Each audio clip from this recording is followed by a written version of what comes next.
कहें भली ये माने बुरी यही परीक्षा नीच, और जितनी धोवे कच्ची दीवार को उतनी हो जा कीच। कुदरती बात होती है कि जैसे कच्ची दीवार पहले होती थी, उनको धोने से गारा ही बनती चली जाती है। वो ज्ञानहीन प्राणी थे, उनको समझाने से उल्टे गिरते रहे और भगवान का मजाक बना लिया।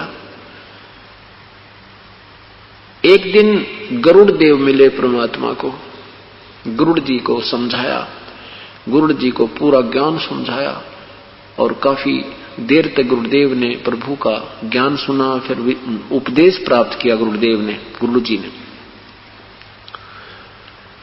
अब जब पूर्ण ज्ञान गुरु जी को हो गया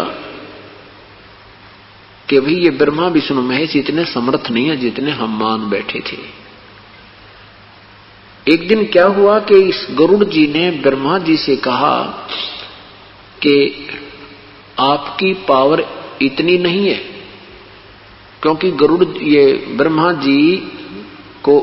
जी अन्य देवताओं को, ऋषियों को प्रचार कर रहे थे वेद का, और मैं ये कर देता हूं, हमारी इतनी पावर है, हम ये कर देता हूं, मैं सृष्टि रचता हूं, फलाना करता हूं। गरुड़ जी खड़े होकर कहने लगे महापुरुष कि हे भगवान, आपकी पावर नहीं है, आप स्वयं नाशवान हो, आपकी जन्म मृत्यु होती है, आपको स्वयं मालूम नहीं आप कहां से उत्पन्न होगे, आप समर्थ कहां से हो। वो परमात्मा कोई और है, वो सर्वशक्तिमान है।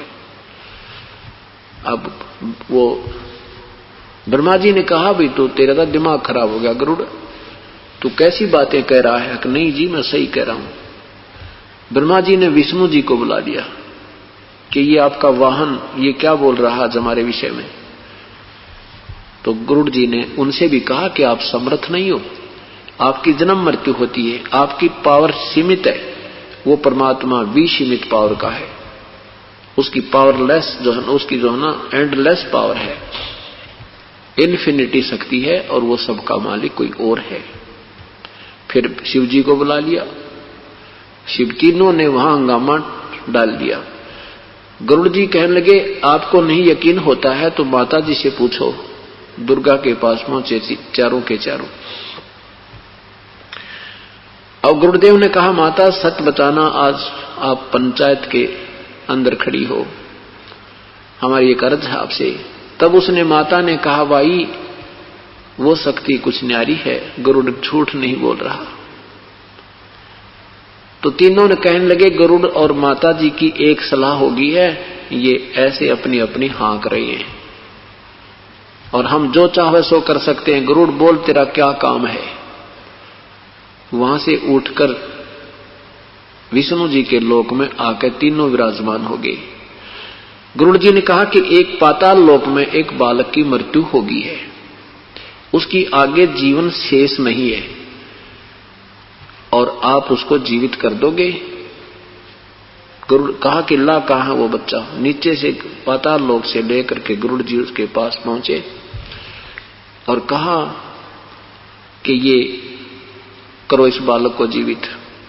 अब उन्होंने धर्मराज बुला लिया, ब्रह्मा विष्णु महेश ने धर्मराज को बुला लिया। वहीं पर धर्मराज से प्रार्थना की कि इस बच्चे का जीवन बढ़ा दो।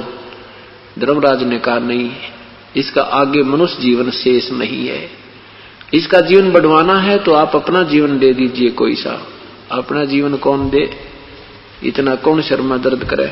तो कहने लगा ये जीवित नहीं हो सकता, ये तो परमेश्वर के हाथ में बात है।